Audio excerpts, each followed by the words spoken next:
అత్యంత అపురూపంగా భావించేది ఏదైనా ఉందా సార్? ఆ, నేను చెప్తాను. నాకెందుకో చిన్నపిల్లలు అంటే ఇష్టం.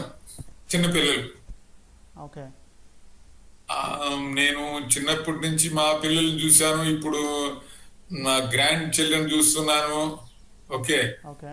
నాకు ఇప్పుడు ప్రస్తుతం చెప్పాలంటే మా గ్రాండ్ చిల్డ్రనే ఐఎమ్ వాళ్ళే ముఖ్యమని అనిపిస్తుంది ఇప్పుడు. మీ దగ్గరే ఉంటున్నారా సార్ తిరుపతిలోనే? లేదు, ఎవరు లేరు నా దగ్గర. ఓకే. బట్ స్టిల్ వాళ్ళతో మాట్లాడతాము. వాళ్ళు ఇంటరాక్ట్ అవుతుంటాము. ఇప్పుడు నీకు తెలుసు కదా, మనము ఈ టెక్నాలజీ వల్ల ఏమిటంటే దూరంగా ఉన్నా కూడా దగ్గర ఉన్నట్లు అనిపిస్తుంది మనకు. Correct sir, correct.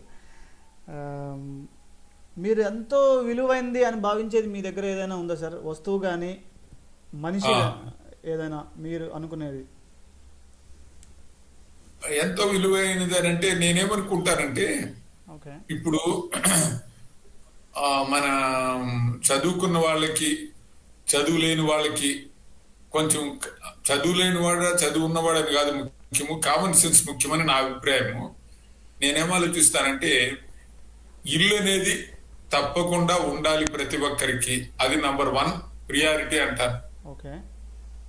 ఇప్పుడు ఇల్లు అనేది మనకు ఉంటే ఎక్కడికి వెళ్ళినా మన జీవితం ఎక్కడ గడిచినా కూడా తర్వాత మనము మన ఇంట్లో ఉండొచ్చు అని నాకు ఒక ఆలోచన అనమాట. అందరూ కూడా ఆ విధంగా ఆలోచించాలని నేను అనుకుంటాను.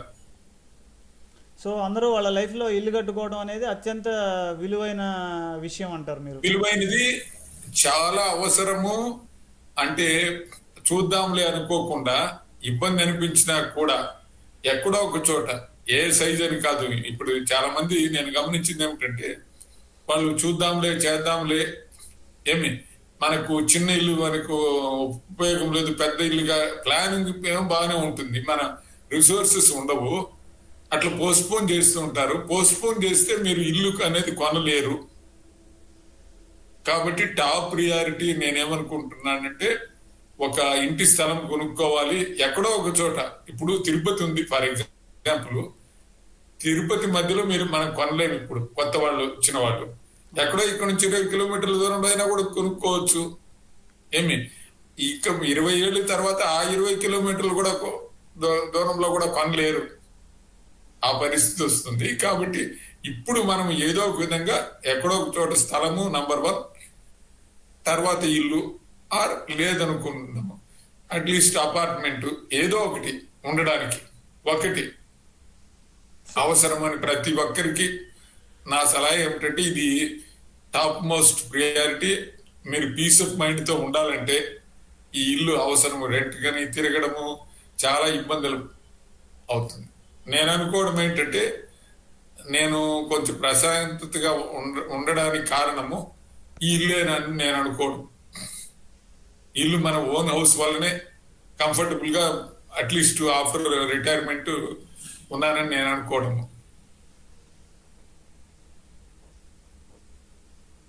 మీ జ్ఞాపకాల్లో ఎంతో విలువైన జ్ఞాపకం లేకపోతే చాలా ముఖ్యమైన జ్ఞాపకం అట్లాంటిది ఏదన్నా ఉందా సార్? చెప్తాను. ఇప్పుడు మా మ్యారేజ్ అంటే నేను చెప్పాను కదా, మా విలేజ్ అవి మామూలు ఏదో ఇంట్లో వాళ్ళు చెప్పారు అంతే, లవ్ ఇలాంటివి ఏమి లేదు. కాకపోతే మా పిల్లలకి ఏమిటంటే, ఒక అబ్బాయికి మేమే అరేంజ్ చేసాం మ్యారేజ్. ఓకే. రెండో అబ్బాయి, ఆ అబ్బాయి చూజ్ చేసుకున్నాడు. ఆ పెళ్లిళ్ళు అవి కూడా చేశారు. అప్పుడు నేను కొంచెం టెన్షన్ పడ్డాను, కానీ తర్వాత ఎవ్రీథింగ్ వెంట స్మూత్లీ, హ్యాపీగానే ఉండింది. నా పిల్లలు పెళ్ళి అయిన తర్వాత చెప్పాలంటే చాలా హ్యాపీగా గడిచిపోయింది లైఫ్. ఎందుకంటే వాళ్ళు, వాళ్ళ పిల్లలు అన్ని స్మూత్ గా జరిగింది. చాలా సుమారు ఒక 12-13 ఏళ్ళు. అన్ఫార్చునేట్ గా చెప్పాను కదా, మా అబ్బాయి చనిపోయాడు, చిన్న అబ్బాయి.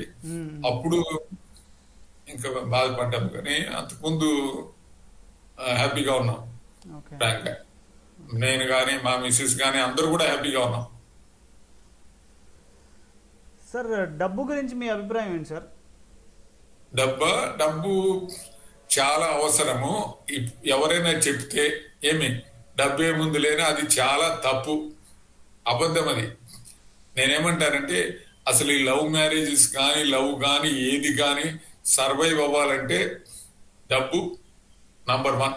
డబ్బు లేకుండా లవ్ మ్యారేజెస్ అనేటివి కానీ ఏ మ్యారేజ్ అసలు సూసైడ్స్ కారణం నేనేమంటానంటే ఈ డబ్బు లేకనే లవ్ అండ్ సూసైడ్స్ కారణము ఈ డబ్బు లేకనే.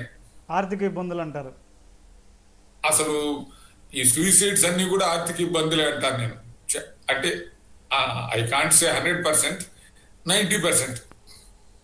అంటే మనకు డబ్బు విలువ తెలుసుకునేది చాలా చాలా అవసరము. ఉన్నప్పుడు వేస్ట్ చేయకూడదు, జాగ్రత్తగా సేవ్ చేసుకోవాలి అంటాను నేను. డబ్బు చాలా విలువైనది. డబ్బు లేనిదే అసలు జీవితం లేదు, కరెక్ట్ గా చెప్పాలంటే. అంటే మీరు డాక్టర్ గారు కాబట్టి ఇంకొక దీనికి సంబంధించిన ప్రశ్నే సార్. అయితే ఏ వయసులో మనకి డబ్బు విలువ తెలుస్తుంది అని మీరు అనుకుంటారు ఒక డాక్టర్గా? ఏ వయసులో డబ్బు విలువ తెలుస్తుందా? అవును. అంటే మేబీ నేను చిన్నప్పటి నుంచి ఇబ్బందులు ఇవన్నీ చూశాను కాబట్టి నాకు డబ్బు విలువ అని అనిపించవచ్చు. ఎవరు ఇబ్బందులు పడినా ఇప్పుడు ప్రస్తుత జనరేషన్ లో ఈ డబ్బు విలువ తెలియకపోవచ్చు, కానీ ఆ డబ్బు లేకపోతే దే కాంట్ ఈవెన్ లివ్ అంటారు, దే కాంట్ సర్వైవ్. అంటే ఇప్పుడు ఏ వయసులో సాధారణంగా తెలియాలి, ఏ వయసులో మనం తెలుసుకుంటాం? చిన్నప్పటి నుంచి తెలియాలంటాను నేను. సో ఇది అవసరం. అది తెలిస్తేనే మనము పెరిగి పెద్దవాళ్ళమైనప్పుడు దాని విలువ ఇంకా తెలుస్తుంది. చిన్నప్పటి నుంచి తెలుసుకోవాలని, యాజ్ ఎ చైల్డ్ అది తెలుసుకోవాలంట. ఆ విలువ తెలియజేయాలంటే మనం ఏం చేయాలి సార్? పిల్లల్లో ఎలాగా నేర్పించాలి? నేనేమంటారంటే అడిగినవన్నీ కొని ఇవ్వకూడదు, నంబర్ 1. అవసరమా లేదా వాళ్ళు అర్థం చేసుకునేటట్టు చేయాలి. ఇది అవసరము, ఓకే. అనవసరం ఖర్చు పెట్టకూడదు. అనవసరంగా ఏదో ఒకటి వాడు అడిగారు పిల్లలు, మనం కొనిచ్చామంటే that will end up in trouble అంటాను నేను. ఇంకా వాళ్ళు ఇంకా అదే కాదు, just we have to ignore ఏది అనవసరం డిమాండ్లు మనము షుడ్ నాట్ ఈల్డ్. అలా అయిపోతే ఏమిటంటే, నాకు తెలిసిన ఒక అమ్మాయి ఉంది. ఆ అమ్మాయి చిన్న అమ్మాయి కాదు, ఒక 20 ఏళ్ళ అమ్మాయి. ఓకే. ఆ అమ్మాయి ఏం చేస్తుందంటే, ఆ అమ్మాయి చెప్పినట్లు వినలేదు అనుకుందాం ఎవరైనా, నేను పైన మేడ మీద నుంచి దూకేస్తానంటుంది. అంటే ఒక 1000 రూపాయలు ఇంట్లో వాళ్ళ నాన్న అడిగితే ఇవ్వకపోతే నేను ఇంట్లో నుంచి పైకి వెళ్ళి మేడ మీద నుంచి దూకేస్తానని చెప్పిద్ది అమ్మాయి. చెప్తుంది. ఏమి అది ఎందుకు తయారైందంటే ఆ విధంగా చిన్నప్పటి నుంచి ఆ అమ్మాయి చెప్పింది వీళ్ళు ఎస్ అనేవాళ్ళు. ఇప్పుడు 20 ఏళ్ళు అయినా కూడా అదే పద్ధతి. సో పిల్లల్ని గారాబం చేయకూడదు అంటారు. తప్పు, చాలా తప్పు. ప్రత్యేకించి డబ్బు విషయంలో. ఏ విషయంలో కూడా ఇదిగా ఉండాలి. వాళ్ళు ఏడుస్తారు, కొంతసేపు ఏడుస్తారు, ఏమవుతుంది ఏడవని. సో అంటే వాళ్ళు ఏడ్చినా పర్వాలేదు కానీ గారాబం చేయకూడదు, వాళ్ళు అడిగిన అన్ని చేయకూడదు. అది చాలా తప్పు. గారాబం చాలా తప్పు, ప్రమాదం. ఓకే. సో ఇది చాలా ప్రస్తుతం యంగ్ జనరేషన్ చాలా గుర్తుపెట్టుకోవాల్సినటువంటి విషయం. వాళ్ళు ఏంటంటే చాలా వరకు ఏంటంటే మేము చాలా కష్టాలు అనుభవించాం, మా పిల్లల కష్టాలు అనుభవించకూడదు అన్న ఉద్దేశంతో everything they take it as granted and what ever they ask they will try to fulfil there wishes. అదే చెప్తున్నాను. ఇప్పుడు మొబైల్ కొనివ్వలేదని సూసైడ్ ఎన్ని చూస్తున్నాం మనము. ఇంకా వాళ్ళు అంటే చిన్నప్పటి నుంచి చేసిన తప్పు వల్ల ఈ విధంగా జరుగుతాయని నేను అనుకోవడం.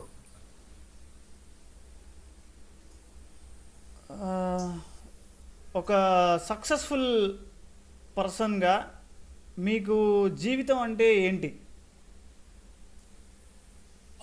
జీవితం అంటే ఏమిటి అనేది అది నేను అనుకోవడం ఏమిటంటే, ఏదైనా మనం ఏ పని చేసినా దాని మీద ఏది వర్క్ దాని మీద శ్రద్ధ పెట్టి మనము చేస్తే ఒకటి మనకు సంతృప్తి ఉంటుంది, రెండవది ఏంటంటే మనం చేసే పనుల వల్ల ఇతరులకు కూడా దానివల్ల ఉపయోగం ఉంటుందని నేను స్ట్రాంగ్ బిలీవర్.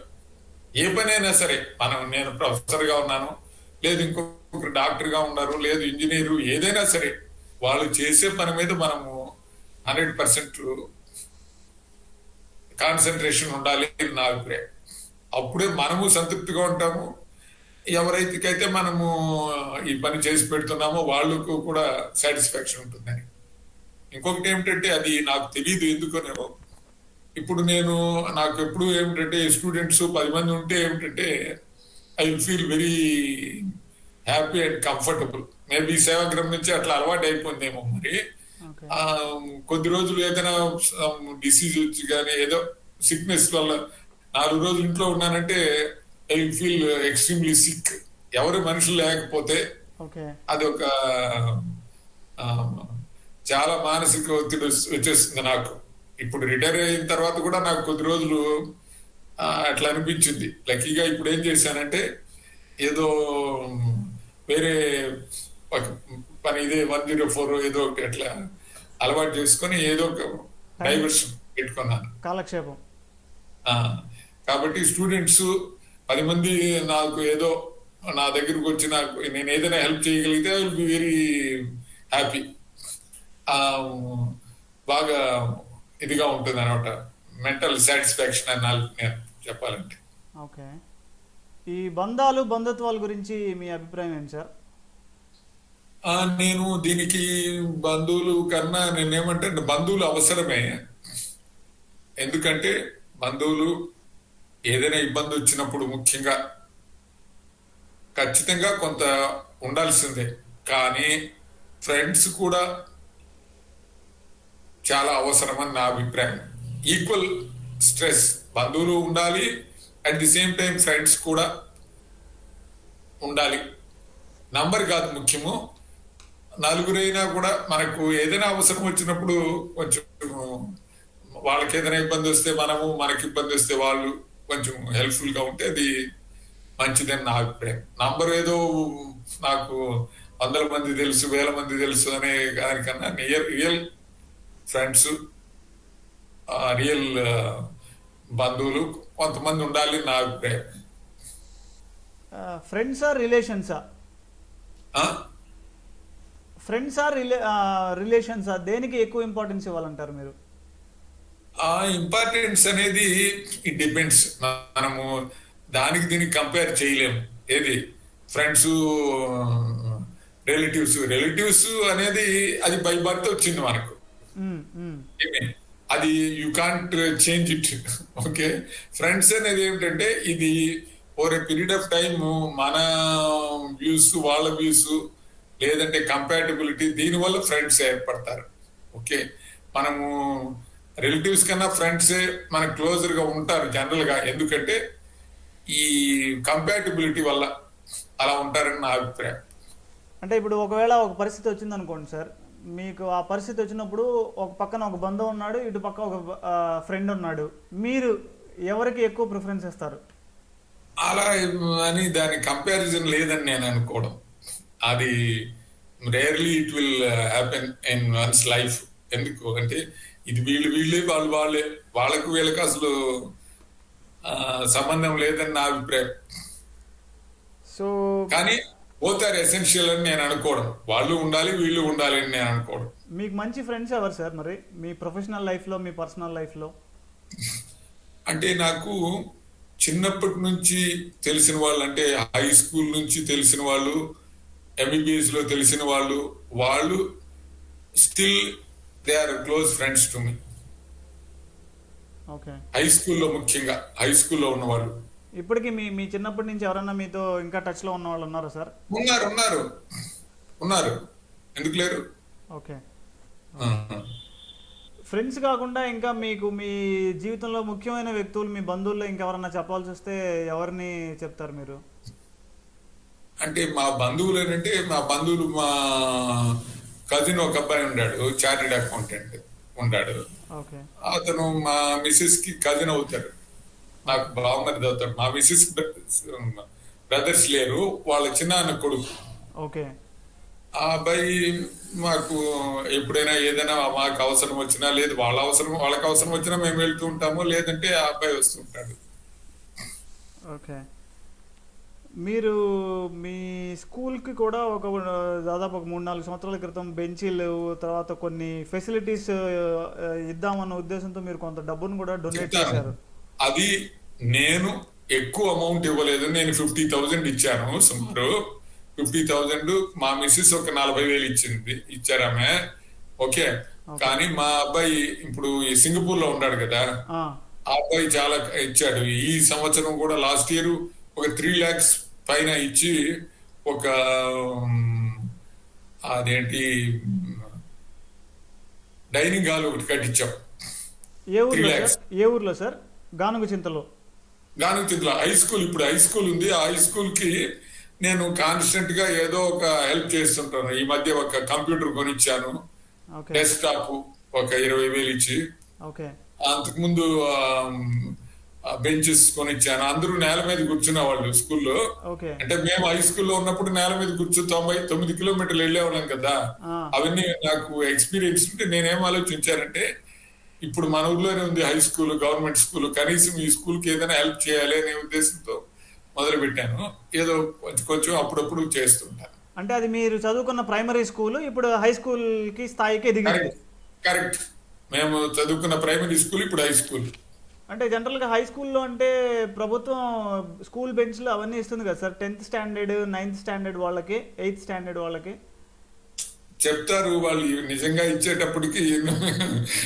మన లాస్ట్ 2 years క్రితము నేను ఇచ్చింది, అప్పటికే ఏమి లేదు, నేల మీద కూర్చొని అవును, అవును. వాళ్ళు. మీరు ఇచ్చారు నాకు నాకు అప్పుడు చెప్పారు కూడా, నాకు బాగా గుర్తుంది. మీరు స్కూల్కి బెంచ్లు డొనేషన్ ఇచ్చారని అదే చెప్పారు మీరు.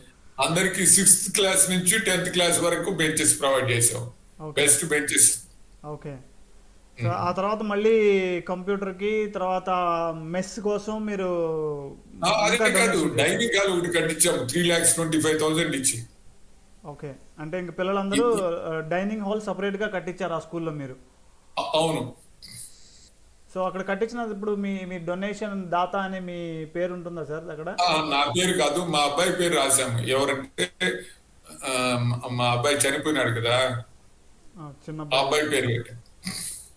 ఓకే.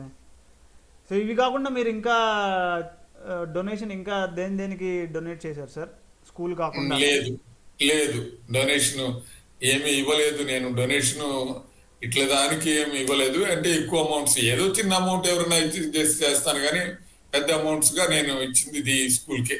నేను అనుకునేది ఏమిటంటే చిన్న చిన్న అమౌంట్స్ నేను అప్పుడప్పుడు బీజేపీకి 1,000 రూపాయలు 2,000 అలాగే పంపుతుంటాను. ఓకే. అది స్మాల్ అమౌంట్. ఇది నేను అనుకునేది ఏంటంటే ఏదైనా చేస్తే కొంచెం ఉపయోగం ఉండాలి, లేదంటే ఊరికే 1,000 రూపాయలతో పెద్ద ఏమి రాదని నా ఉద్దేశం. మొదటి నుంచి మీరు బీజేపీతోనే ఉండేవాళ్ళ సార్, లేకపోతే వేరే పార్టీలు ఏమన్నా లైక్ చేసేవాళ్ళ? లేదు, నాకు ఎప్పుడు అంటే ఓటేయలేదు బీజేపీకి. ఎందుకంటే ఇక్కడ ఇది లేదు, కానీ నాకు ఎందుకో ఇప్పటి నుంచో బీజేపీ అంటే అంటే నాకేమిటంటే మన దేశము అనే పార్టీ బీజేపీ నా అభిప్రాయం. అంటే భారతదేశం పార్టీ అంటే బీజేపీ పార్టీ అని మీ అభిప్రాయం? అని నేను అనుకోవడము. దేశాన్ని రక్షించడము, నెక్స్ట్ దేశాన్ని గౌరవించడము, ఇది ముఖ్యమని నేను అనుకోవడం ఎప్పుడు. అది ఓన్లీ బీజేపీ. ఈ కాంగ్రెస్ అంటే నాకు కోపం, ఎందుకంటే వీళ్ళు ఇదేంటి ఈ టెర్రరిస్ట్, ఇవి టెర్రరిస్ట్ యాక్టివిటీస్ ఎక్కువగా ఉండేది కాంగ్రెస్ టైంలో. మన్మోహన్ సింగ్ ఆయన ఏం చేయలేకపోయారు, ఊరికే చెప్పడం తప్ప అవి కండెమ్ అని ఏమీ చేయలేకపోయారు ఆయన. అందుకని నాకెందుకో కాంగ్రెస్ అంటే ఒక విధంగా అవర్షన్ అని చెప్పాలి. చదువుకున్న టైం నుంచి మీకు బీజేపీ అంటే ఇష్టమేనా సార్? ఎంబీబీఎస్ చేసే టైం నుంచి? అవును, నాకు ఎందుకో బీజేపీ అంటే ఎప్పుడు నాకు తెలిసినంత వరకు నా ఊహ నుంచి వచ్చినప్పటి నుంచి కూడా నాకు బీజేపీ అంటేనే ఇష్టం. అంటే ఈ మధ్య ఓటు వేయలేదు, కానీ ఓటు వేయలే నేను, ఎందుకంటే ఇక్కడ క్యాండిడేట్స్ లేరు కదా. ఓకే. అంటే లోకల్ ఇన్ఫ్లుయెన్స్ పర్సన్ లేకపోవడం వలన మీరు వేయలేకపోయారు, లేకపోతే? లేకపోయారు, కానీ నాకు ఎందుకు బీజేపీ అంటేనే ఇష్టం ఎప్పుడు. సో నేషనల్లో మీరు బీజేపీ ఉండాలనుకుంటారు? అవును, ఇంకొకటి కూడా కారణం ఉంది. ఓకే. బీజేపీ వాళ్ళు ఏమిటంటే ఆ పార్టీ నుంచి ఈ పార్టీకి, ఈ పార్టీ నుంచి ఆయరాం గయరాములు తక్కువ. ఇప్పుడు అది కూడా కొంచెం ఉన్నారు, కాకపోతే మిగిలిన పార్టీలతో కంపేర్ చేస్తే కొంచెం డిసిప్లిన్డ్ గా ఉంటారు అని నా అభిప్రాయం. ఓకే. దేవుడి గురించి, దైవభక్తి గురించి మీ అభిప్రాయం ఏంటి సార్? మ్మ్. దేవుడు ఉన్నాడో లేదో నాకు తెలియదు కానీ కానీ ఒకటి దేవుడు ఉన్నాడని నమ్మి మనము ప్రార్థిస్తే దానికి మనకు పీస్ ఆఫ్ మైండ్ ఉంటుంది. ఇది అవసరము, చాలా అవసరము. సైకలాజికల్ డిస్టర్బెన్సెస్ తగ్గుతాయి నా ఫన్ బిలీఫ్. దేవుడు ఉన్నాడని ఏ రిలీజియన్ అయినా దేవుడు ఉన్నాడు వాళ్ళ రిలీజియన్ నమ్మి నిజంగా నమ్మి ప్రార్థిస్తే ఈ సైకలాజికల్ డిస్టర్బెన్సెస్ తక్కువగా ఉంటాయి, కాన్సన్ట్రేషన్ పెరుగుతుంది అని నా అభిప్రాయం. అది మంచి చేస్తుందని నా అభిప్రాయం. వ్యక్తిగతంగా మీ అభిప్రాయం ఏంటి? దేవుడిని నమ్ముతారా మీరు? ఎస్, ఎందుకంటే చెప్తాను దాని కారణము. నేనేదో ఆలోచిస్తాను చాలా సార్లు, కానీ నేను అనుకున్న దానికి అవి జరగకున్న యాక్సిడెంటల్ గా నేను ఇది వద్దనుకున్న కొన్ని విషయాలు దేవుని నమ్మితే జరిగిన ఉన్నాయి మరి. కాబట్టి ఉండాడని నేను అనుకోవడం. అలాంటిది ఒకటి ఏదన్నా ఉదాహరణ చెప్తారా సార్? చెప్తాను. ఉదాహరణకు ఇప్పుడు నేనేదో ఒక ఫర్ ఎగ్జాంపుల్ ప్రమోషన్ రాలేదు, ఏదో దేవుడిని నమ్మి చేసిన దానివల్ల తొందరగా వచ్చేసింది ప్రమోషన్. అది ఎలాగా అని నేను దానికి ఎక్స్ప్లెనేషన్ ఇవ్వలేను. ఫర్ ఎగ్జాంపుల్ చెప్తాను, అది దేవుడి వల్ల వచ్చిందా లేదు నేను దేవుని ప్రార్థిస్తే వచ్చిందా అని అంటే దానికి నేను ప్రూఫ్ చూపించలేను. కొన్ని విషయాలు ఇబ్బందులో ఉన్నప్పుడు మనం ఆలోచిస్తే కనీసం నేను అనుకోవడం ఏంటంటే దేవుని ప్రార్థించే దానివల్ల మనకు కొంచెము ప్రశాంతత వస్తే మనం చేసే పనుల్లో కూడా జాగ్రత్తగా చేస్తాము, సక్సెస్ఫుల్ గా చేస్తామని నా అభిప్రాయం. దయ్యాల గురించి మీ అభిప్రాయం ఏంటి సార్? ఒక డాక్టర్గా మీరు? నేను నమ్మను. ఎందుకంటే నేను ఎప్పుడూ చూడలేదు, నాకు నమ్మకం లేదు దయ్యాల మీద. అంటే దేవుడిని నమ్ముతున్నారు కదా మరి? లేదు అంటే నాకు అంత ఇదిగా లేదు, కానీ దేవుని నమ్ముతున్నానని. కానీ నాకు కొన్ని పర్సనల్ ఎక్స్పీరియన్సెస్ నాకు అలా అనిపించింది. It is all personal belief, అంతే కదా. అలాగే ఈవిల్ పవర్స్ ఉన్నాయని కూడా మీకు ఎప్పుడు అనిపించలేదా? మీరు ఎప్పుడు ఎక్స్పీరియన్స్ చేయలేదా ఈవిల్ పవర్స్? నాకు ఎక్స్పీరియన్స్ లేదు, నేను చూడలేదు. సో నేను ఎట్లా నమ్ముతాను? సో దేవుడిని నమ్మితే మనశ్శాంతి ఉంది అని అనుకుంటున్నారు, అలాగే దయ్యాలు ఉన్నాయని నమ్మితే మనశ్శాంతి ఉండకుండా పోతుందని మీరు అనుకుంటారా? అసలు దయ్యాలు నమ్మే ప్రసక్తి లేదు, నమ్మలేదు ఇప్పుడు. కాబట్టి ఎవరు కూడా అలా జరగడం నేను గమనించలేదు. కాబట్టి నాకు I have no opinion on that. ఎందుకంటే మీరు చాలా పల్లెటూరు నుంచి వచ్చారు కదా సార్. పల్లెటూరులో దేవుడు దెయ్యం అని బాగా మూఢనమ్మకాలు ఎక్కువగా ఉంటాయి కదా, మీరు ఎప్పుడు అటువంటివి చూడలేదా?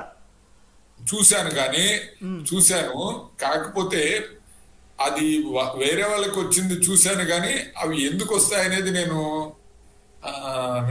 Difficult for me to understand. అంటే మీరు ఎంబీబీఎస్ చేసినప్పుడు, ఎండి చేసేటప్పుడు మళ్ళీ వాటిని గుర్తు తెచ్చుకొని వాటి గురించి ఆలోచించంటే ఇది సైకలాజికల్ డిజార్డర్ అని నేను అనుకోవడము. హలో, మెడికల్ గా అయితే అది ఒక సైకలాజికల్ డిజార్డర్ అంటారు మీరు? అంటే నేను ఒకటి చెప్తాను. ఇప్పుడు మ్యాలింగరింగ్ అంటారు కదా, మ్యాలింగరింగ్. ఓకే, అంటే ఏంటి సార్ మ్యాలింగరింగ్ అంటే ఏంటి?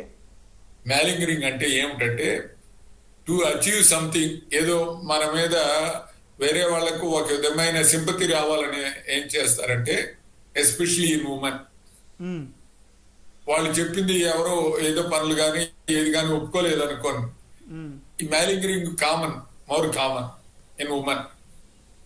ఓకే, అంటే దానివల్ల ఈ సైకలాజికల్ గా ఈ విధంగా వస్తుందని నేను అనుకోవడం కొంతమందిలో. అంటే ఇప్పుడు ఒంటి మీదకి దేవుడు వచ్చాడు, పూనకం వచ్చింది అని చెప్పే వాళ్ళందరూ మీరు అనేది ఏంటి అంటే వాళ్ళ కోరికలు నెరవేరకపోవటం మూలన వాళ్ళు అలాగా ఒక ముసుగుని కప్పుకొని అలా ప్రవర్తిస్తారంటారు. అది వాళ్ళకి తెలియకుండా జరిగిపోతుంది. చెప్తాను, అసలు ఒరిజినల్ గా ఏమిటంటే అది సైకలాజికల్. అదేమైపోతుందంటే అట్లా అలవాటు ఒక విధంగా కొన్ని రోజులు అలాగే ప్రవర్తిస్తే అది ఒక రొటీన్ అయిపోతుంది అన్నమాట. అది సో అది ఒక వ్యాధనే అంటారు మీరు? అవును, అది ఒక సైకలాజికల్ డిజార్డర్ అని నేను అనుకోవడం. ఓకే, కులం కులం గురించి మీ అభిప్రాయం ఏంటి సార్? ఇవి చాలా కాలం నుంచి మనం చూస్తా ఉంటాము. రాను రాను ఈ కులం యొక్క ప్రాముఖ్యత తగ్గుతుందని నేను అనుకోవడం. అంటే కులాంతో కలిసి ఉండటం ఆ, మంచిదంటారా, లేకపోతే కులాలకు అతీతంగా పనిచేయడం మంచిదంటారా? నేను చెప్తాను, దానికి కొన్ని రీజన్స్ ఉన్నాయి. నేను చెప్పాను ఇంతకు ముందే, ఏమిటంటే మనకు మన కంపాటబిలిటీ, మన డైలీ రొటీన్, మన లైఫ్ ఎలా ఉంది, ఒక ఈ కులాలు ఎలా వచ్చాయంటే ఒక విధమైన ఆ, ఏమంటాము వే ఆఫ్ లైఫ్ అలవాటు పడిన వాళ్ళు ఒక గ్రూప్ గా తయారయ్యి, పాతకాలంలో ఎలా ఏముండేదంటే మనం మనల్ని సంరక్షించుకోవాలంటే ఒక గ్రూప్ అవసరం మాకు. అప్పుడు దానివల్ల వచ్చిందని నా అభిప్రాయం. ఈ కులాలు కానీ ఈవెన్ రిలీజియన్ కూడా అలాగే వచ్చింది. ఇప్పుడు పాలిటీషియన్స్ దాన్ని కులాలని ఇంకా సబ్ డివైడ్ చేసి ఇంకా ఎక్కువ చేస్తున్నారు. కానీ అది నేను అనుకోవడము ఎడ్యుకేషన్ పెరిగే కొద్దీ స్లోగా తగ్గుతుందని నా అభిప్రాయం. అంటే కులం అవసరం అంటారా సార్ మన సామాజిక జీవితంలో? ఇది అవసరమా అని అంటే నేను చెప్పలేను. ఎందుకంటే ఇది మన ఆలోచన వేరు. ఇప్పుడు నేను చదువుకున్నాను, ప్రొఫెసర్ అయ్యాను, ఏదో నేను సిటీలో ఉన్నాను, ఓకే, నాకు అవసరంగా అనిపించదు. పల్లెలో ఉన్నారు వాళ్ళు, చుట్టుపక్కల నలుగురు వాళ్ళ కులం వాళ్ళు ఉన్నారు, ఏదైనా సహాయం చేయొచ్చు. మనకు చెప్పలేము. ఈ పరిస్థితులను బట్టి అవసరమా అనవసరమా అని మారిపోతూ ఉంటుంది. ఇది ఒకే బ్లాంకెట్ రూల్ చెప్పడం కష్టం. వ్యక్తిగతంగా మీరు కుల సంఘాలతోటి ఎక్కువగా ఇంటరాక్ట్ అవుతూ ఉంటారా సార్? లేదు, ఇప్పుడు నేను మాకు వెలమ అసోసియేషన్ ఉంది. Hello, sir. దీనికి ఎందుకు ఈ అసోసియేషన్ లో మెంబర్ అంటే మాకు తెలిసిన వాళ్ళు, బంధువులు వాళ్ళు అందులో మెంబర్ అయ్యారు. నా దగ్గరికి వచ్చి డొనేషన్ అడిగారు. నేను డొనేషన్ ఇచ్చాను, అంతవరకు ఉంది. తర్వాత నేను ఎప్పుడు వెళ్ళలేదు అసోసియేషన్ మీటింగ్లకి, ఎప్పుడు వెళ్ళలేదు. అయితే అందులో ఉండేవాళ్ళు నాకు తెలుసు, కొంతమంది మాకు బంధువులు అవుతారు. కాబట్టి అది నేనేమి చెడ్డ అనుకోను. అది అన్ని చోట్ల అన్ని సంఘాలు ఉన్నప్పుడు ఇంకా ఇది కూడా survival, it is a survival instinct అంటాను నేను. సో అందుకనే అడుగుతున్నాను సార్, ప్రస్తుత సమాజంలో కులం అనేది అవసరం అంటారా? అదే నేను చెప్తున్నాను కదా, నేను చెప్తున్నాను అది బాగా డబ్బులు ఉన్న వాడికి అవసరం లేదు. Middle class, lower middle class వాళ్ళకి అవసరం. ఎందుకంటే ఏదైనా ఇబ్బంది వచ్చింది వాళ్ళ దగ్గరికి వెళ్తే వాళ్ళు అరే మేమున్నామని ఏదో సహాయం చేస్తారు వాళ్ళు, ఏదైనా ఇబ్బందులు ఉంటే. అంటే డబ్బున్న వాళ్ళకి జనరల్ గా ఏంటంటే ఎవరైనా సరే వాడికి డబ్బు ఉంది కాబట్టి కులంతో పట్టింపు లేకుండా అందరూ వచ్చి సహాయం చేస్తారు. అంతే, పేదవాడికి ఎవరు సహాయం చేయరు కదా. కాబట్టి పేదవాళ్ళకు, కొంచెం మిడిల్ క్లాస్ వాళ్ళకి అవసరం వస్తుంది. మధ్యతరగతి, దిగువ మధ్యతరగతి వాళ్ళకి ఉపయోగపడిద్ది కుల సంఘాలు ఉంటే. ఒక గ్రూప్ గా ఉంటే 10 మంది తెలుస్తారు, ఏదైనా ఇబ్బందులు వస్తే వాళ్ళకి సహాయం చేస్తారు. మీరు ఉద్యోగం చేసేటప్పుడు ఇంకా డబ్బు బాగా ఎక్కువ సంపాదించాలి, వచ్చే డబ్బు మనకు సరిపోవటం లేదు, మనకి ఇంకా ఎక్కువ ఆదాయం కావాలి అని ఎప్పుడైనా అనుకున్నారా సార్? లేదు, నాకు ఆలోచనే రాదు ఎందుకో మరి.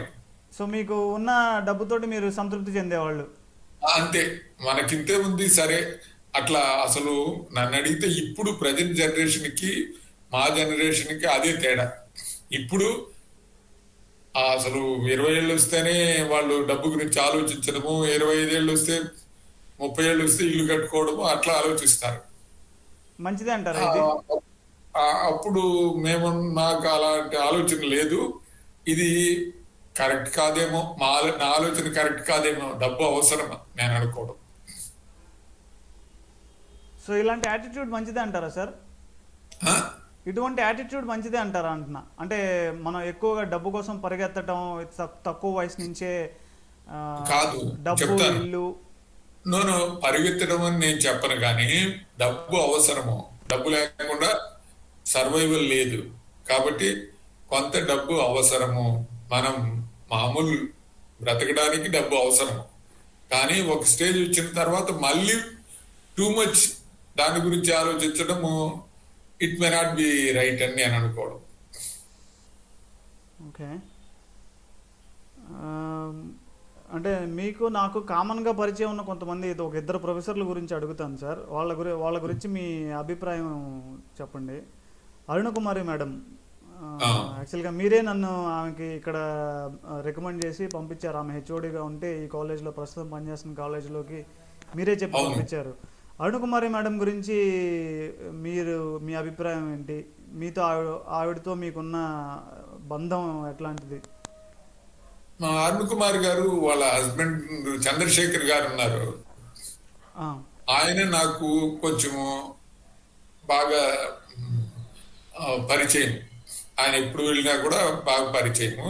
అరుణ్ కుమార్ మేడం ఆమె మాకు head of the department SC medical కాలేజీలో ఉన్నారు. వాళ్ళ ఇల్లు కూడా మా కాలేజ్ మెడికల్ కాలేజ్ పక్కనే ఉండేది. ఓకే. అప్పుడప్పుడు వాళ్ళ ఇంటికి వెళ్ళేవాళ్ళము. చంద్రశేఖర్ గారితో ఎక్కువ పరిచయం నాకు బాగా. మేడంతో కూడా పరిచయం లేదని చెప్పను, కానీ మేడం కన్నా ఆయనతో వామ్ గా ఉండేవాడిని నేను. ఓకే. మేడం మీకు సీనియరా జూనియరా సార్? Senior, okay. చాలా సీనియర్ కదా. ఆదిశేషారెడ్డి గారి కన్నా ఇంకా సీనియరా సార్ మీకు? ఎవరు? ఆ, మీ సీనియర్ ఇక్కడ మనకి నారాయణ మెడికల్ కాలేజ్లో పనిచేశారు చూడండి హెచ్ఓడిగా. ఆదిశేషారెడ్డి గారు. ఆదిశేషారెడ్డి గారి కన్నా సీనియర్ అని అడుగుతున్నాను సార్. అరుణకుమారి మేడం. ఎవరు? అరుణకుమారి మేడం. కాదు. ఓకే. ఆవిడ కన్నా జూనియర్. కాదు. ఆ, జూనియర్. ఓకే. కృష్ణమ్మ మేడం మనకి నారాయణ మెడికల్ కాలేజ్లో ప్రొఫెసర్గా చేశారు బయోకెమిస్ట్రీ డిపార్ట్మెంట్లో. అవును. సో ఆవిడకి మీకు ఆమె పీజీ ఇక్కడే చేశారు ఎస్వి మెడికల్ కాలేజ్లో. ఓకే. అంటే మీరు పనిచేసేటప్పుడు మేడం అక్కడ స్టూడెంటా సార్? అవును. అందువల్ల ఆమె తెలుసు, కృష్ణమ్మ గారు తెలుసు. ఓకే. కృష్ణమ్మ గారి హస్బెండ్ కూడా తెలుసు నాకు, వెంకటరెడ్డి గారు registrar agriculture university, SV agriculture యూనివర్సిటీలో. ఓ, ఎస్వి అగ్రికల్చర్ యూనివర్సిటీకి ఆయన రిజిస్ట్రార్గా పనిచేశారు. అవును. ఓకే. మీరు ఎప్పుడు ఈ రిజిస్ట్రార్ లేకపోతే కంట్రోలర్ ఆఫ్ ఎగ్జామినేషన్స్గా ట్రై చేయలేదా సార్? లేదు లేదు. అంటే ఈ పోస్టులు చాలా పెద్ద పోస్టులు కదా, మీరు ఎలిజిబుల్ కూడా. మీరు ఎప్పుడు లేదు, ఎప్పుడు నాకు ఆలోచనే రాలేదు చెప్పాలంటే. చంద్రశేఖర్ సార్ ఉన్నారు చూడండి సార్, బయోకెమిస్ట్రీ. అవును. మన డాక్టర్ ఎన్టీఆర్ యూనివర్సిటీకి రిజిస్ట్రార్గా కూడా పనిచేశారు చంద్రశేఖర్ గారు. సో ఆయన మీకు సీనియరా సార్, మీతో పాటేనా? మాకు సీనియర్. ఆయన నాకు పెద్దగా పరిచయం లేదు, పేరు విన్నాను, ఒకటి రెండు సార్లు మాట్లాడాను తప్ప ఆయనకి పెద్ద పరిచయం లేదు. ఓకే. కృష్ణమ్మ మేడం మీకు మీరు కొంచెం డిఫికల్ట్ టైమ్స్లో ఉన్నప్పుడు బాగా హెల్ప్ చేశారు, మీకు సపోర్టివ్గా ఉన్నారు అని చెప్పి విన్నాను. అది ఎంతవరకు కరెక్ట్ సార్? అవును అవును. కృష్ణమ్మ గారు చాలా హెల్ప్ఫుల్. నాకే కాదు, ఎవరికైనా చాలా హెల్ప్ఫుల్. కృష్ణమ్మ గారికి నాకు నచ్చిన గుణం ఏమిటంటే she is very helpful to everybody including me. Okay. Especially if we are in some trouble. Okay. మీ లైఫ్లో మిమ్మల్ని బాగా ప్రభావితం చేసిన వ్యక్తులు ఎవరైనా ఉన్నారా సార్?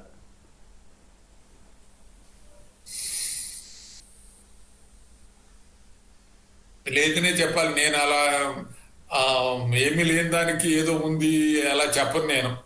ఏమి అంటే మీకు రోల్ మోడల్ అని అట్లా ఎవరు? రోల్ మోడల్ అని నాకు అలాంటివి ఏమీ లేదు.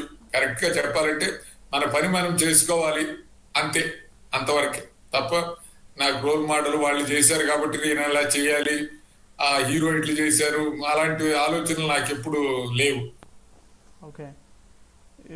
మీ ఈ ఈ ఆల్మోస్ట్ ఒక 30-35 ఇయర్స్ మీరు మెడికల్ కాలేజ్లో అసిస్టెంట్ ప్రొఫెసర్ నుంచి ప్రొఫెసర్ అండ్ హెచ్ఓడి దాకా, తర్వాత వైస్ ప్రిన్సిపల్గా కూడా మీరు పనిచేశారు చాలా కాలేజీలో. మీరు చదువుకునేటప్పటికి మీరు టీచర్గా ఉండి తర్వాత హెడ్ ఆఫ్ ది డిపార్ట్మెంట్ ప్రిన్సిపల్గా ఎదిగే టైంలో వైద్య వ్యవస్థలో కలిగిన మార్పుల మీద మీకు ఏమన్నా ఎలా అనిపించింది? వైద్య వ్యవస్థలో మార్పు అంటే నేనేమంటానంటే, మేము స్టూడెంట్స్ గా ఉన్నప్పుడు వేరు, స్టూడెంట్స్ వేరుగా ఉండేవాళ్ళు. నేను ప్రొఫెసర్ అయినప్పుడు స్టూడెంట్స్ చేంజ్ వచ్చింది చాలా. ఓకే. ఏమిటంటే చేంజ్ ఏమిటంటే, మేము స్టూడెంట్స్ గా ఉన్నప్పుడు మా ప్రొఫెసర్స్ టీచర్స్ ఏమన్నా కూడా మేము ఎప్పుడు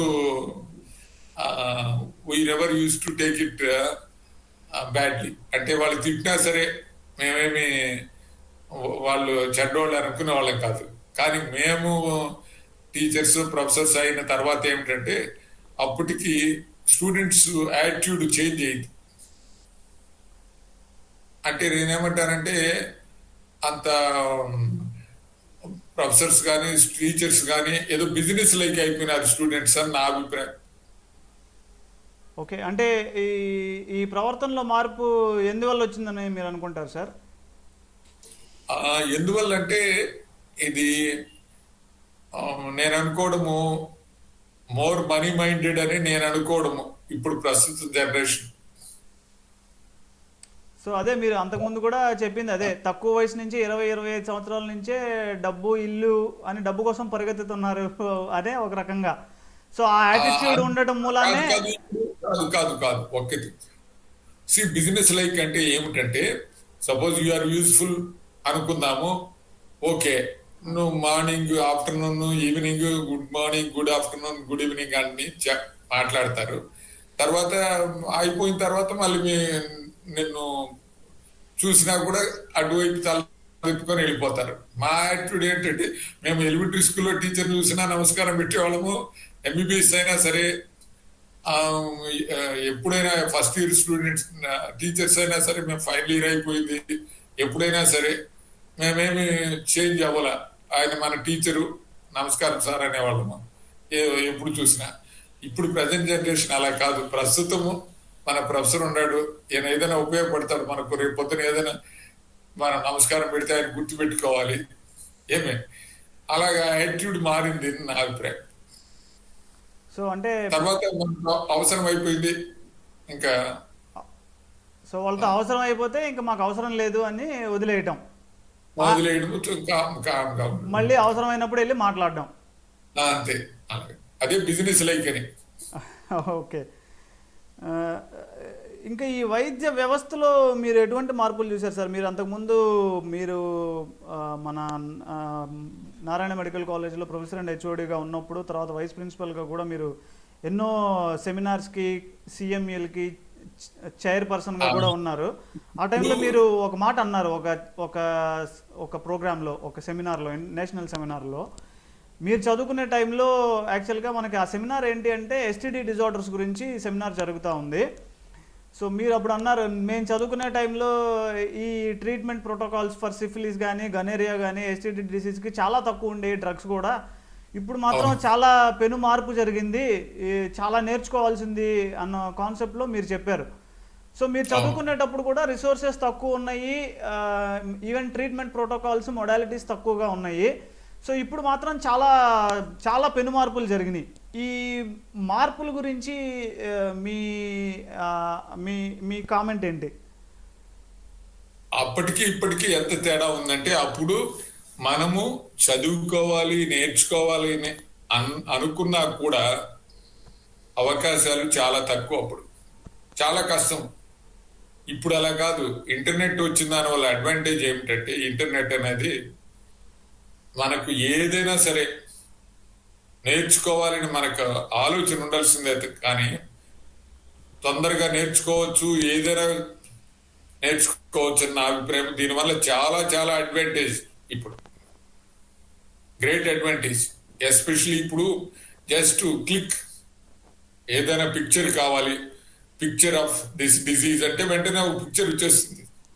అప్పుడు ఆ జబ్బు గురించి తెలుసుకోవాలంటే ఎంత కష్టమో, ఎన్ని లైబ్రరీలో బుక్ ఉండాలి, అది వెతకాలి, ఎంత కష్టము, చాలా కష్టం. సో అంటే నేను ఇప్పుడు మీరు ఉన్నప్పటికన్నా కూడా డిసీజెస్ కూడా చాలా ఎక్కువగా పెరిగినాయి, కూడా నెంబర్ ఆఫ్ డిసీజెస్ పెరిగినాయి. At the same time management treatment protocols కూడా చాలా మార్పు వచ్చినాయి. అవును. ఇప్పుడు నేనేమంటానంటే చాలా ఎక్కువ ట్రీట్మెంట్ మెడిసిన్స్ ఎక్కువ వచ్చాయి. ఆల్మోస్ట్ ముందు 30 ఏళ్ల క్రితంతో కంపేర్ చేస్తే ఇప్పుడు డెఫినెట్ గా బెటర్ మెడిసిన్స్ ఉన్నాయి. అదే కాకుండా డయాగ్నోసిస్ కూడా ఈజీ అయ్యింది. Treatment is better. దాని వలన లైఫ్ ఎక్స్పెక్టెన్సీ కూడా పెరిగింది. ఎస్పెషలీ సర్జరీస్ బాగా అడ్వాన్స్ నౌ. అంటే మీరు బయోకెమిస్ట్రీ డయాగ్నోస్టిక్ దాంట్లో పార్ట్ కాబట్టి ఈ జనరల్గా జనాల్లో ఒక పర్సెప్షన్ ఏంటి అంటే ఈ మధ్య డాక్టర్ దగ్గరికి వెళ్తుంటే యూరిన్ టెస్ట్ బ్లడ్ టెస్ట్ అని చెప్పి ఊరికే టెస్టులు రాస్తూ ఉంటారు, ఇది అవసరం లేకపోయినా ఊరికే రాస్తూ ఉన్నారు అని చెప్పి అనుకునే ఒక పర్సెప్షన్ ఉంది. దాని గురించి మీ కామెంట్ ఏంటి సార్? మరి అది దానికి కారణాలు ఈ ఇన్సూరెన్స్ వచ్చినప్పటి నుంచి ఈ పేషెంట్స్ కోర్టుకి ఎప్పుడైతే వెళ్ళారో డాక్టర్స్ నెగ్లిజెన్స్, మెడికల్ నెగ్లిజెన్స్ అనే ఒక పదం ఎప్పుడైతే మొదలు పెట్టారో ఇప్పుడు రాను రాను ఏమవుతుందంటే ఇంకా కాస్ట్ ఆఫ్ ట్రీట్మెంట్ పెరుగుతుంది పేషెంట్కి. ముందు నేనే ఫర్ ఎగ్జాంపుల్ ఫ్రీగా ఇంజక్షన్లు వేసేవాడిని అందరికి. ఎవరైనా వచ్చి సార్ ఇంజక్షన్ వేసుకోవాలి ఇదంటే లేదు ఈ పలానా ఇంజక్షన్ అని. ఇప్పుడు నేను మానేసిన, ఎందుకంటే ఆ ఇంజక్షన్ వేస్తే రియాక్షన్ వచ్చి కింద పడిపోతే ఎవరు దానికి రెస్పాన్సిబుల్? నేను ఏదో ఫ్రీగా చేయమని చేయబోయి మళ్ళీ కోర్టు చుట్టూ తిరగాల. అంటే కాబట్టి ఏమవుతుంది, సాధారణంగా ఏమవుతుందంటే ఇప్పుడు డాక్టర్లు అందరూ కూడా ఇన్వెస్టిగేషన్, తలనొప్పి అంటే ముందు ఏదో మందులు రాసేవాళ్ళు, ఇప్పుడు తలనొప్పి అంటే సిటీ అంటారు, ట్యూమర్లు ఉందేమో అంటారు. అది ఎంత 10,000 మందిలో ఒకరికి ఉంటుందా లేదా 1,00,000 మందిలో ఒకరికి ఉంటుందా తెలియదు మనకు. అంటే ఇప్పుడు ఈ ఇన్వెస్టిగేషన్స్ ఎక్కువైపోయాయి అంటాను. అనవసరం ఇన్వెస్టిగేషన్స్ ఎక్కువైపోయి ఏ రోజైతే కన్స్యూమర్ ప్రొటెక్షన్ యాక్ట్ వచ్చిందో ఓకే అప్పుడు ఈ విధంగా తయారైంది నేను అనుకోను. సో యాక్చువల్గా పాతకాలం డాక్టర్లు ఎవరైతే 15 ఏళ్ళు 20 ఏళ్ళకు ముందు నుంచి ప్రాక్టీస్ చేస్తున్న వాళ్ళు చాలామంది ఉన్నారో సాధారణంగా వాళ్ళు ఏంటంటే మనకి అప్పట్లో ఉండే పర్సెప్షన్ ఏంటి అంటే జనాల్లో అంత అనుభవం ఉన్న డాక్టర్ దగ్గరికి వెళ్తే నాడి పట్టుకొనే జబ్బు చెప్పేసి మందులు రాసేవాళ్ళు. అది కష్టము, అది తప్పు. టెస్ట్ డెఫినెట్ గా they will establish the disease. ఏమి చాలా ఉపయోగం టెస్ట్లు. సో ఒకవేళ మనకు తెలిసినా కానీ ఈ కన్స్యూమర్ యాక్ట్ వల్ల మెడికో లీగల్ ప్రొసీడింగ్స్ వల్ల ఎక్కువైపోవటం మూలాన వీళ్ళు అవసరం లేకపోయినా కానీ వాళ్ళకి తెలిసినా కానీ కన్ఫర్మేషన్ కోసం మాత్రమే రాయాల్సి వస్తుంది అంటారు. అది కూడా ఎక్కడ జరుగుతుంది అంటే ఎక్కువగా స్ట్రీమ్ లైన్ అయినటువంటి కార్పొరేట్ హాస్పిటల్స్లో, పెద్ద పెద్ద హాస్పిటల్స్లో మాత్రం ఎక్కువగా ఉంటుంది ఇది. అవును. సో ఈవెన్ క్లినిక్లో కూడా ఇది క్లినిక్స్లో కూడా ఎక్కువ అవడానికి కారణం ఏంటి అంటే కన్స్యూమర్ యాక్ట్ రావటం ఒకటి, మెడికో లీగల్ ప్రొసీడింగ్స్ ఎక్కువ అవటం ఒకటి కారణం అంటారు. అవునవును. అదేవిధంగా ఇట్లా టెస్టులు చేయించడం వల్ల కూడా ఒకవేళ వాళ్ళకి అనుమానం ఉన్నా కానీ అది నెగిటివ్ అని తేలినప్పుడు ఖచ్చితంగా పేషెంట్ యాటిట్యూడ్ కూడా మారింది. పేషెంట్ ఏమిటంటే ఇప్పుడు నాకు టెస్టులు చేయండి అని వస్తున్నారు. సో అంటే పేదవాళ్ళకైతే కొంచెం ఇది భరించలేను, అంటే అఫోర్డబుల్ కాని వాళ్ళకైతే కొంచెం కష్టమైన పని యాక్చువల్గా. అంతే, డబ్బులున్న వాళ్ళకి వాళ్ళు anyway they are asking for it.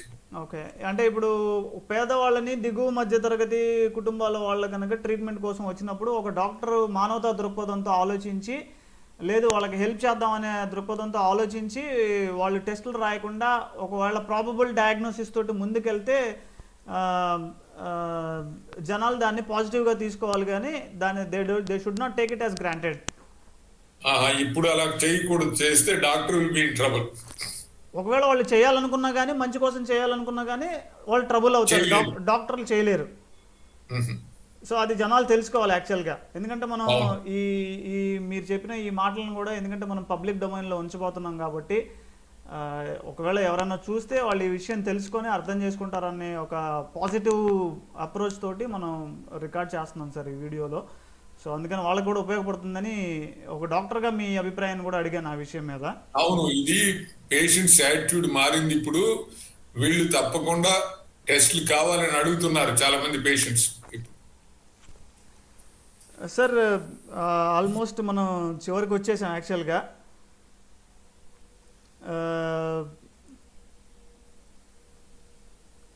ఇంకా ఒక చిన్న 2 చివరి క్వశ్చన్లతోటి మనం ముగిచ్చేద్దాం సార్ మీ పర్సనల్ ఇంటర్వ్యూని. ఆల్మోస్ట్ ఒక 75 సంవత్సరాల సుదీర్ఘ జీవిత అనుభవం ఉంది మీ దగ్గర. 75 సంవత్సరాల జీవితాన్ని చూశారు మీరు. ఈ చూసిన తర్వాత మీ చిన్నప్పటి నుంచి ఇప్పటి వరకు మొత్తంగా 73, 73. మొత్తంగా ఈ 73 సంవత్సరాల జీవితాన్ని ఒక్కసారి ఓవరాల్గా ఒక వ్యూ చూసుకుంటే మీ జీవితం మీకు సంతృప్తిగా అనిపిస్తుందా, లేదా ఇంకా ఏదైనా అసంతృప్తి మిగిలిపోయింది అని అనిపిస్తుందా మీకు?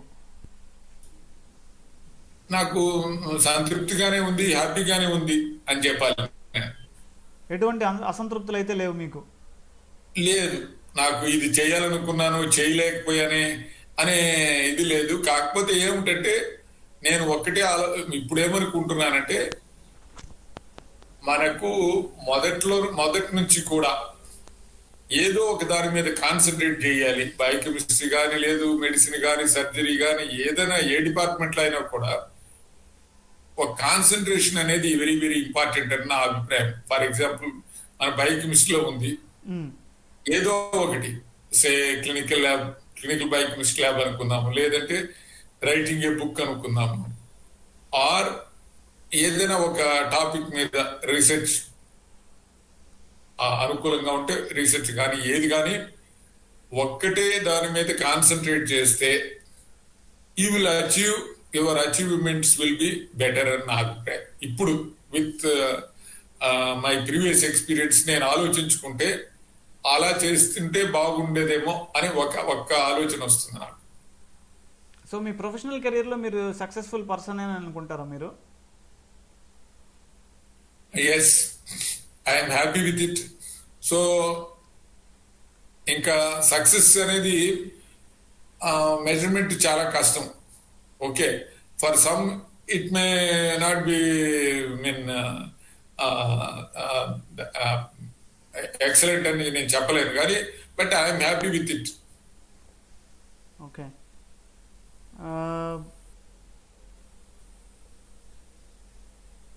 చివరి క్వశ్చన్ సార్.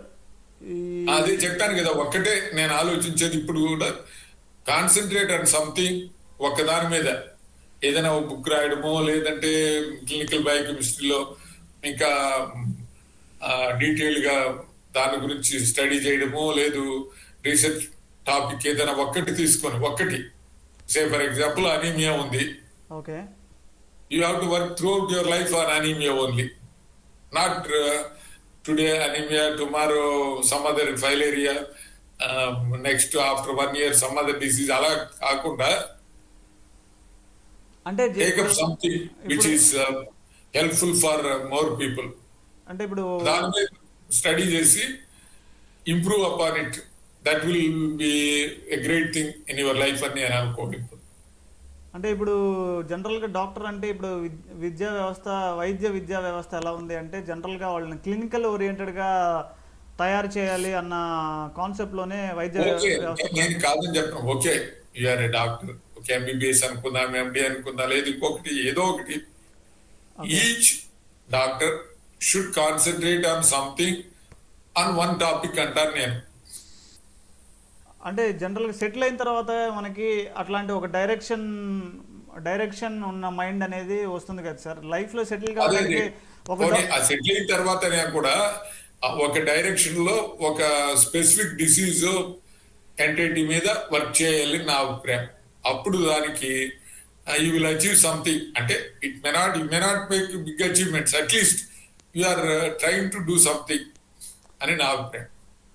మీరు గతంలోనే మీరు నాతో ఒక మాట అన్నారు సార్, సాఫ్ట్వేర్ ఇంజనీర్తో కంపేర్ చేస్తే డాక్టర్ సంపాదన తక్కువగానే ఉంది అని మీరు ఒక మాట ఒకసారి అన్నారు, మీరే నాతో అన్నారు. సో నిజమే. ఇప్పుడు డెఫినెట్లీ ఫైనాన్షియల్ గా ఆలోచిస్తే ఎస్, కానీ వాళ్ళకి ప్రాబ్లమ్స్ వాళ్ళకు ఉన్నాయి, వాళ్ళ ప్రాబ్లమ్స్ నాట్ ఆల్ ఒకటి. ఇప్పుడు what is the percentage of software engineers who are highly successful, who are earning huge amounts? Very small amount, very small number. Okay, కాబట్టి కంపారిజన్ కష్టమే. అంటే నేను అనేది ఏంటంటే సార్, మరి సాఫ్ట్వేర్ ఇంజనీర్తో పోలిస్తే డాక్టర్ సంపాదన తక్కువగా ఉన్నప్పుడు ఒక జనరల్గా సాధారణంగా మనుషుల్లో ఒక అసంతృప్తి అనేది ఉంటుంది కదా, మనం ఎక్కువ డబ్బు సంపాదించలేకపోతున్నాం అని. No, you can't compare yourself with others. That will only lead to your ఏమంటారంటే మీకు అసంతృప్తి తప్ప చేయగలిగింది ఏమీ లేదు. అలాంటి ఆలోచనలు ఉండకూడదని నా అభిప్రాయం. అంటే ఇట్లాంటి అసంతృప్తి ఉన్నప్పుడు ఆ, వచ్చిన పేషెంట్ని ఎక్కువ టెస్టులు రాసి అనవసరమైన ప్రయోగాలు చేసి అలాగే ఏమన్నా దారి తీస్తుందా? లేదు, నేను అనుకోవడం, no same doctor will do like that. Okay. So డాక్టర్కి అసంతృప్తి కూడా ఉండకూడదు అంటారు. ఉండకూడదని నా అభిప్రాయం. దానికి we can't compare, we should not compare with others. Okay. We have to think our self whether you are happy or not. లేదంటే why you are not happy, address the problem. అంతేగాని వేరే వాళ్ళతో కంపేర్ చేసుకుంటే there is no end for it. మరి ప్రస్తుత జనరేషన్కి మీరు ఇచ్చే అలా అంటే నేను ఒక ఇది చెప్తాను. నేను హై స్కూల్లో చెప్పండి సార్. నా క్లాస్మేట్ ఒక అతను ఎస్ఎల్సి ఫెయిల్ అయిపోయినాడు. ఓకే. చింతపండు బిజినెస్ చేశాడు, చింతపండు business. Okay. Is a very rich man now. Okay. So can I compare with him? కలుస్తా ఉంటా. ఓకే. ఏమంటే అతను కలుస్తా ఉంటాడు, కలిసి ఏమయ్యా నువ్వు బాగున్నావు, నీకు బాగా డబ్బు సంపాదించినప్పుడు నవ్వుతాడు. కాబట్టి we can't compare like that. మీరు మరి ప్రస్తుత జనరేషన్కి మీరు ఇచ్చే సందేశం ఏంటి సార్? జీవితం సక్సెస్ఫుల్గా ఉండాలి, సాఫీగా ఉండాలి అంటే మీరు చెప్పేది ఏంటి? నేనేమంటానంటే డిసిప్లైన్డ్ గా ఉండాలి. This is the number 1 discipline, number 2 discipline, number 3 discipline అంటాను. ఇది వెరీ వెరీ ఇంపార్టెంట్. అది లేదే లైఫ్ ఒకటి సరిగ్గా ముందుకెళ్ళదు, రెండోది సంతృప్తి అనేది ఉండదు. ఓకే, ఉన్నదాంతో సంతృప్తి పడాలి. అట్ ది సేమ్ టైం మనము ఏ విధంగా మనము అభివృద్ధి చెందాలి అనే ఒకే ఫోకస్ మీద ఉండాలి. మనం చేసే పని మీద ఫోకస్ లేకపోతే ఒకటి అసంతృప్తి, రెండోది యూ కాంట్ అచీవ్ ఎనీథింగ్. నాకు తెలిసిన కొంతమంది ఉన్నారు, వాళ్ళు హైలీ ఇంటెలిజెంట్ పీపుల్. ఏమే ఓకే. వాళ్ళు ఈ డిసిప్లిన్ లేకనే వాళ్ళు ఎదగలేకపోయారు. కాబట్టి నేనేమంటానంటే discipline number 1, number 2 and number 3. Discipline is the most important one in life. Next ఏమిటంటే ఈ యంగ్ పీపుల్ ఎస్పెషలీ లవ్ అని అదని ఇదని బాయ్ ఫ్రెండ్స్ అని గర్ల్ ఫ్రెండ్స్ అని ఇప్పుడు టూ మచ్ ఉంది. దీనివల్ల ఏమైపోతుందంటే they are unnecessarily getting entangled in troubles, okay. Psychological problems. నేను లవ్ అనేది తప్పని నేను చెప్పను. మేము మా కాలంలో ఎలా ఉండేదంటే, ఇప్పుడు మా క్లాస్మేట్ ఫస్ట్ ఇయర్ లో ఒక అమ్మాయిని లవ్ చేశాడు. ఓకే. 9 ఏళ్ళ తర్వాత మళ్ళీ పెళ్లి చేసుకున్నారు వాళ్ళు, గుర్తుంచుకో. ఓకే. అంటే అతను ఎంఎస్ జనరల్ సర్జరీ చేసిన తర్వాత దే గాట్ మ్యారీడ్. Okay. అంతవరకు వాళ్ళు ఎప్పుడో కలుసుకునేవాళ్ళు, మాట్లాడేవాళ్ళు. ఏమే దే ఆర్ హ్యాపీ. అలా కాకుండా ఇప్పుడేమంటే ఈరోజు ఫ్రెండ్షిప్, ఇంకొక 6 నెలలకి లవ్, మ్యారేజ్ అంటారు. ఇప్పుడు వీళ్ళు ఫైనాన్షియల్ గా నిలదొక్కుకోలేకుండా ఈ లవ్ ఎలా ఉంటుంది? Love will never succeed. డబ్బు లేకుండా ఎలా బ్రతుకుతారు మీరు? కరెక్ట్. కామన్ సెన్స్ లేదంటాను నేను. ఇంట్లో వాళ్ళు ఒప్పుకోలేదు, ఇంట్లో వాళ్ళు ఎన్ని రోజులు చేస్తారు? ఏమి ఇంట్లో వాళ్ళు ఎన్ని రోజులు చేస్తారు? They are here today and tomorrow they will not be there. So అందుకే మీరు ఎలా బ్రతుకుతారు? అందుకే డిసిప్లిన్ ఉండాలంటారు. అవును కదా. మరి లవ్ చేసి ఇప్పుడు నేనేమంటే okay, you like girl or boy or something like that, okay. You try to live on your own. ఏ విధంగా అనేది, ఎంతమంది పెళ్లి చేసుకోవడము, ఎక్కడికో పోవడము, మళ్ళీ సూసైడ్ చేసుకోవడము, ఇదే రొటీన్ రోజు టీవీలో ఇవే ఎక్కువ అయిపోయినాయి ఇప్పుడు. దీనికి కారణం ఏంటంటే ఇండిసిప్లిన్ అంటారు. సో డిసిప్లిన్గా ఉంటే సక్సెస్ఫుల్ లైఫ్ని మనం ఆస్వాదించవచ్చు చాలా కాలం అంటారు. అంతేగాని ఈ విధంగా ఉండడము షార్ట్ టర్మ్, ఏదో అసలు ఏమి తెలియకుండా ఏదో లవ్ అంటే అదేదో బ్రహ్మ పదార్థం లాగా ఉంది, మనకేదో దొరికిందని ఇలా చేయడం ఇది కరెక్ట్ కాదంటారు. దీనివల్లనే సొసైటీలో ప్రాబ్లమ్స్ అన్ని సెల్ఫ్ మేడ్ ప్రాబ్లమ్స్.